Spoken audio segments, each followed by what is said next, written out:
Everyone knows the F-150 is a big deal for Ford. Finally, after more than a year of teasing, the smaller, though still a big deal, Ranger is arriving in the U.S. It's especially important to the company since Ford is 86ing sedans. I'm at the press launch in San Diego, California. The first question we get quite a bit of, though, is why now? Why are you bringing it to market? Well, the mid-size segment has been growing pretty rapidly. It's up over 80% since 2014. The only thing shared with the old compact Ranger is the name. A true midsize now, its dimensions are right close with Chevy Colorado, GMC Canyon, and the segment's 500-pound gorilla, Toyota Tacoma. Not only did Ford kill off the Ranger in the United States in 2011, it shut down the Twin Cities plant in St. Paul, Minnesota, then tore it down for good measure. I actually used to live near that plant back in the day. Meanwhile, in the rest of the world, the Ranger soldiered on. I'm lucky enough to travel. I've seen them for years in Europe and Asia. This is built off the Global Ranger platform. The Global Ranger is sold in over 100 countries around the world. However, this is uniquely designed and engineered for the North American market. It starts out with the powertrain. We have a 2.3 EcoBoost powertrain tied to our 10-speed transmission in the truck. We only have one powertrain in it. We think that is a real competitive advantage for us. All of our competitors have multiple powertrains. They have a base 4-cylinder for fuel economy. They have their V6 powertrain for their performance. In our case, you're going to get the best of both worlds with one engine. North American Rangers do the chores with a fully boxed frame and a parabolic leaf spring rear suspension. Frame-mounted bumpers replace the fascias found on global models. That 10-speed gearbox is the same one found in F-150 and was co-developed with General Motors. Manual shifting is done here. Switching between four-wheel drive modes is easy. Yes, the EcoBoost engine in the Ranger is the same one that's used in the Mustang. However, the engineers have tuned it quite differently, actually using a different turbocharger. It's suited more for truck duty. That description is a bit simplistic. There are many subtle changes to the 2.3-liter four-cylinder.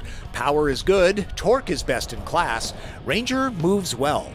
The cabin is fairly quiet, not a lot of wind noise at speed. Put your foot into it. And there's some nice snarl that comes from the engine. Now, that is tuned coming in through the sound system, but darned if it doesn't sound good. This is a very comfortable truck to drive. In fact, overall, it feels more like a crossover than a pickup truck. You could do some serious distance in this vehicle. I got a solid 4 hours of time behind the wheel, starting with this top trim Lariat model with the FX4 off-road package that adds electronics and skid plates to manage trails better. The ground clearance of 8.9 inches on four-wheel drive models remains the same with or without the FX4 package, so the on-road driving dynamic is similar across the board. This is a twisty, turny section of road. There's a little bit of body roll and a tiny bit of head toss, but what do you expect? This is a pickup truck. Those who find F-150 too large for whatever reason will enjoy Ranger's reasonable size. It's great for urban areas and much easier to garage than Big Brother. The raised ride height is what people want these days. One last thing, the transmission, the 10-speed, it's calibrated very, very well. One that you might not even notice. Yeah, it's that kind. Ranger is available with the SuperCab sporting a 6-foot box and these kind of rear doors, or SuperCrew with a 5-foot box. Unlike GM, Toyota, and Nissan Frontier, there's really no choosing between cabs and bed length. Understand that SuperCab is more for dogs and gear you want to lock up. Bolt upright seat backs will keep it unpopular with humans. The bottom cushion is easily removable. Our drive route ended at a mild off-road course that Ford built. Yes, I did ask about a North American Ranger Raptor. I'm sorry, we don't talk about future product plans. I've never heard that line before. Really? I've never heard that. Just so you know, who better to deflect that question than Keith Erickson, who guided the development of this truck? You'd think 4-high would be the proper mode right now. Yeah. The wild card in this segment will be Jeep Gladiator. The FX4 package is not intended for extreme punishment, but it'll cover a lot of needs. We designed this product to basically suit the needs of the adventure-seeking person. The person that wants to be able to go mountain biking, the person that wants to go hiking and climbing in the mountains, or even get up to their snow cabin that's way up in the woods along some twisty mountain snow-covered road. Something that they're not going to do in a Honda Civic. Exactly. What we've also introduced into this model, and this is specifically the FX4 package, is we've added terrain management systems. So we've got 4 different modes that you can help you navigate different types of terrain on the road. We've got a normal mode for just general all the everyday usage. We have grass, gravel, snow for those low mu slippery surfaces. We have mud and ruts for, again, like muddy areas that you need some elements of traction but also some slip to continue to get through. And then we've got sand mode. The FX4 package adds the terrain management system and the trail control system from an electronic control standpoint. It adds unique tuned shocks that are a little more biased towards off-road behavior. Which is good for these steps here. Correct. And then it adds extra underbody protection. One thing I noticed about this truck, the turning radius is actually pretty good. It's actually just under 42 feet curb to curb. Again, this isn't severe off-roading, but I really have to wonder how many people are going to tax their Ranger even this much. All right. The best part of the course, mud. Go.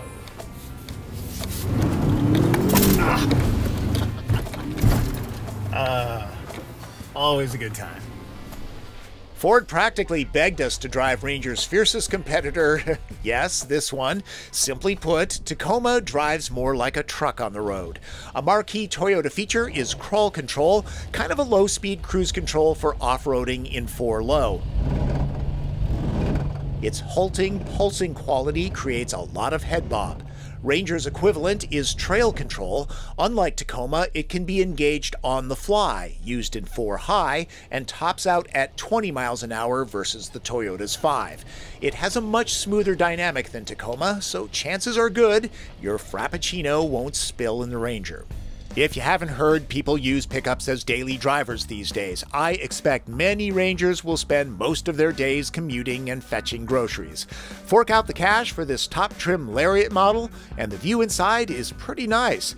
There's definitely room for a loftier luxury version, a King Ranch Ranger anyone, but this one hits the target well.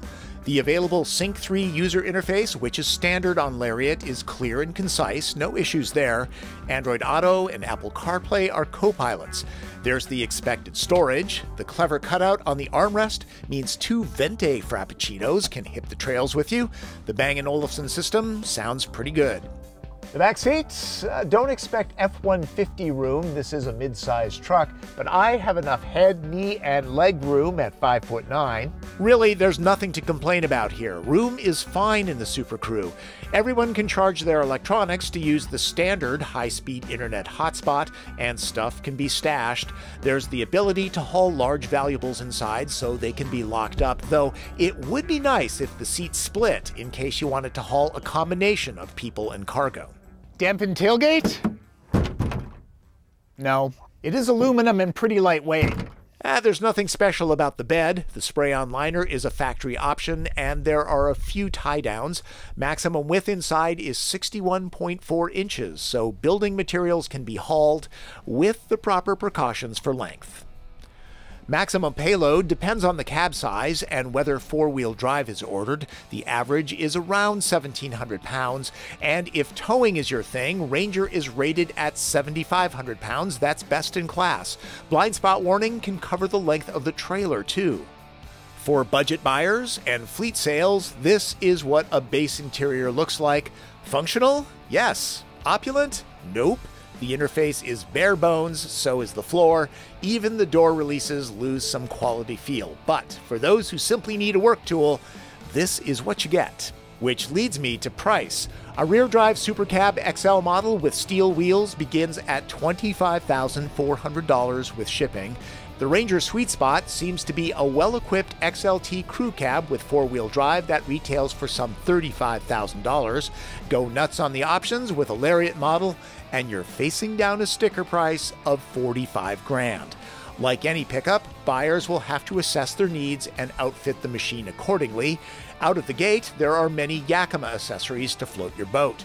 Ford knows the pickup market very well and has laser targeted this to people who want an everyday vehicle that gets them and their toys out of town. The Ranger is back, a strong competitor. It's capable, comfortable, refined, and better than ever. There's been chatter that Ford hasn't had a Ranger in the US market because it didn't want to cannibalize sales of the F-150. I don't see that happening. The two have a different vibe and mission. I like the utility of pickups. Since I'm doing a lot of work on my house, I prefer smaller vehicles, so a mid-size model would be perfect for me. And Ranger is great as a daily driver, much like GM's Colorado and Canyon, if memory serves me right. And let's not forget the Honda Ridgeline, which is a surprisingly capable truck. FYI, the Ranger's recommended oil service is 10,000-mile intervals. I would have a hard time waiting that long. Finally, as all vehicles become very, very good, marketing is increasingly important to help them stand out. Ford worked very hard to send us a message with this sign where the event was held, surprised this wasn't stolen. And it didn't stop there. Getting to my room was like being in an Indiana Jones movie. Ford is not the only company to do stuff like this, by the way. Those are my initial impressions of the new Ford Ranger, and I've got to say, I'm more impressed with this vehicle than I thought I would be. My concern was they were going to bring it from overseas to the United States pretty much unchanged, but they've made some great improvements to it. So, since there aren't many pickups in this segment, you should really check them all out, especially this one. That's Driven. I'm Tom Voelk. The frame is fully boxed, so that will help for chassis. The frame is fully boxed, that will help for chassis. Frame is fully boxed, I'm sure that keeps the chassis. Jesus. Frame is fully boxed, I'm sure that keeps chassis flex down. That's correct. It helps the overall vehicle rigidity.